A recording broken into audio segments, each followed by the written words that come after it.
আপনি যদি জমির দাগ নম্বর এবং কত সালে জমিটা রেজিস্ট্রি করা হয়েছিল সেটা শুধুমাত্র যদি জানেন, তাহলে আপনি সেই জমিটার রেজিস্ট্রি হওয়া ডিটেলস মানে দলিলের ডিটেলস আপনি বার করে নিতে পারবেন জাস্ট একটা ক্লিক করে।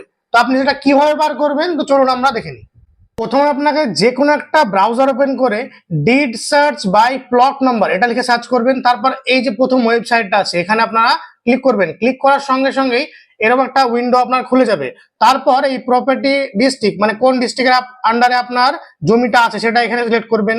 তারপর কোন থানার মধ্যে আছে সেটা করবেন। তারপর ওটা গ্রাম পঞ্চায়েত হচ্ছে না মিউনিসিপ্যালিটি সেটা সিলেক্ট করবেন। কোন ইয়ারে আপনার রেজিস্ট্রিটা সেটা সিলেক্ট করবেন। তারপর ডিস্ট্রিক্ট হয়ে রেজিস্টার্ড মানে কোন ডিস্ট্রিক্টের মধ্যে আপনার জমিটা রেজিস্ট্রি হয়েছে সেটা জানলে আপনি সেটা করবেন, আর না হলে অল রেখে দেবেন এখানে।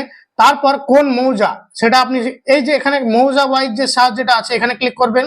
তারপর এখানে মৌজা যেটা আছে মৌজাটা আপনারা যে মৌজাটা হবে সেটা এখানে সিলেক্ট করবেন। তারপর আপনার যে প্লট নম্বর সেটা আরএস হচ্ছে না এলআর হচ্ছে এটা এখানে আপনারা সিলেক্ট করবেন। তারপর এখানে প্লট নাম্বারটা দিবেন, দিয়ে এই যে ক্যাপচা যেটা আছে এই ক্যাপচাটা এখানে দিবেন।